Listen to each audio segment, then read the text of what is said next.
Shëndetje me mbrëma Prishtina, faleminderit. Fillimisht, kush është ka proteston edhe për çka?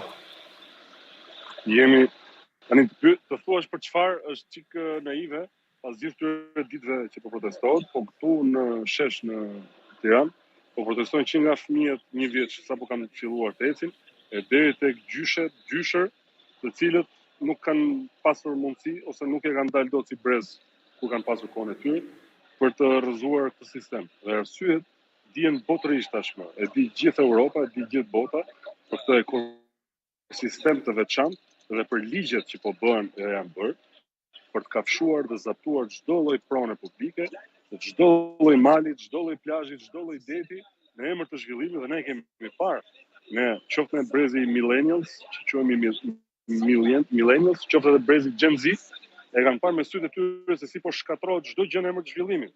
Dhe asgjë po ngelet më e të gjithëve, po bëhet e disave. 2-3 gjëra. E para, kur po thoni po shkatrohet prona publike, është diçka që në Shqipëri ndodh me dekada. E dyta, betonizimi i madh i përgjithsisht bregut të Adriatikut vetëse ka ndodhur, edhe rrëzimi ose çmontimi i aty në strukturave kushton edhe më shumë, ose damton edhe më shumë natyrën. Pse ka qenë zvërneci vija që skalohet, ose ajo që e krijoi që të front rezistencës? Shiko, arroganca qeveritare është shtrirë në çdo problem social të shqiptarëve. Ndaçke mjekësia, ndaçke arsimi, ndaçke turizmi, vërja emrin kujt duash, arroganca shtetërore është shkak kryesor që njerëzit janë ngritur. Por zvërneci ka veçantinë e tij. Në zvërnec, për ata që nuk e dinë, më shumë se 66% e gjithë shpendëve të Shqipërisë ushqehen, riprodhohen dhe jetojnë aty. Zvërneci, laguna e Nartës, është një lagunë unike në Europë, nuk ka të dytë si kjo. Dhe duke qenë se është unike, kjo e bën veçantë dhe e bën të rrallë. Dhe përveç kësaj, në Zvërnec, në Nartë, emigrojnë shpend që vinë nga Afrika, vinë aty, folezojnë ushqen dhe ikin pasaj deri në vendet skandinave.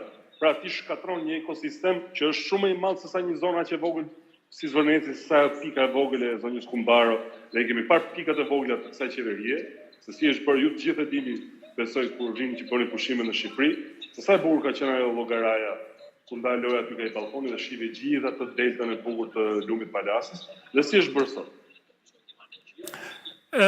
Kryeministri Rama i bëri disa sqarime, tentoi që edhe një herë ti garantoi, ti siguroi të gjithë njerëzit që procedurat janë në fazat hershme, që në momentit që shkojnë në faza më të avancuara, do të sigurohet që të mos preket zona mbrojtur, të mos damtohet ekosistemi, pse duhet besu ose jo aty në pohimeve? Sepse nuk e beson më një. Dhe arsyeja pse ka kaq shumë mira njerëz në shesh, është sepse askush se beson. Ka mbaruar gënjeshtra, si për të, si për ministrat e tij, dhe si për çdo person që i shërben kësaj qeverie, e cila mandat e ka, duhet të thonë që ka humbur edhe më përpara, po sidomos tash e ka humbur fare tokëzimin me realitetin.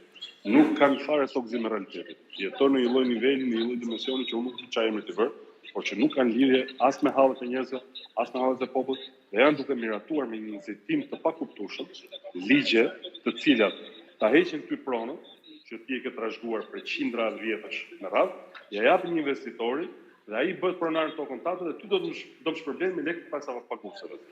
Përveç kësaj, daljen në pazar të madh të tokave bujqësore për çdo shtetas huaj. Fakti që çdo shtetas i huaj mund të blejë male për 1 euro, të blesh një mal për 1 euro, vetëm duke deklaruar që unë do bëj një investim 300.000 euro sipër, dhe mbasi bëhet ky investimi, kjo pronë bëhet e gjitha e imja, është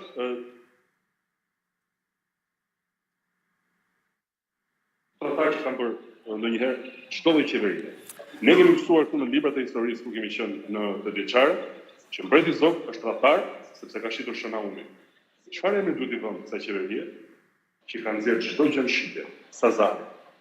Gjadri sot është ekstraterritorialitet i Italisë, është pjesë e Italisë Gjadri. Ta duhet hysh me pasaport aty, nuk jemi në Shqipëri. Detin i jugut vazhdon të jetë i diskutueshëm, jo po i takon atyre, jo po na takon neve. E shumë gjëra tjera, kjo është ajo që ka derdhur kupën që fatkeqësisht ne si popull e kemi atë kupën shumë të madhe dhe me zimbushet, ose kemi të shpuar në fund dhe nuk mbushet asnjëherë. Në anën tjetër e posh një postim në disa prej medjave atje që thuhet organizatorët i kanë dhënë kryeministrit afat deri më 21 qershor. A është e vërtet? Unë nuk e di për këtë afat. Unë di që njerëzit aty janë mbledhur sepse duan që të anullohet paketa e maleve, të anullohet ligji për investitorë strategjik, të anullohet shitja e tokave bujqësore këtë huaj, të anullohet projekti i Zvërnecit, le ta bëjnë diku tjetër. Të gjithë shqiptarët duan shërbimi, po le ta bëjnë diku tjetër. Ne nuk kemi Zvërnec në çdo qytet, ne nuk kemi lagun narte në çdo qytet. Por atë projekt, ato lloj vilash mund ta bësh në çdo qytet. Po ta shohësh. Mund ta bësh, mund ta çosh në zona që kanë vërtet nevojë për investime që nuk kanë fare. Jo do mos të shkatruar për ndërtuar. A do duhet hapi i radhës të ishte pikërisht të dilej me një platformë pak më të strukturuar të kërkesave eventuale që mund të keni qoftë ndaj kryeministrit, qoftë ndaj krejt autoriteteve përkohëse, edhe ako potencial, ako lider të qartë, ako platformë të qartë protesta.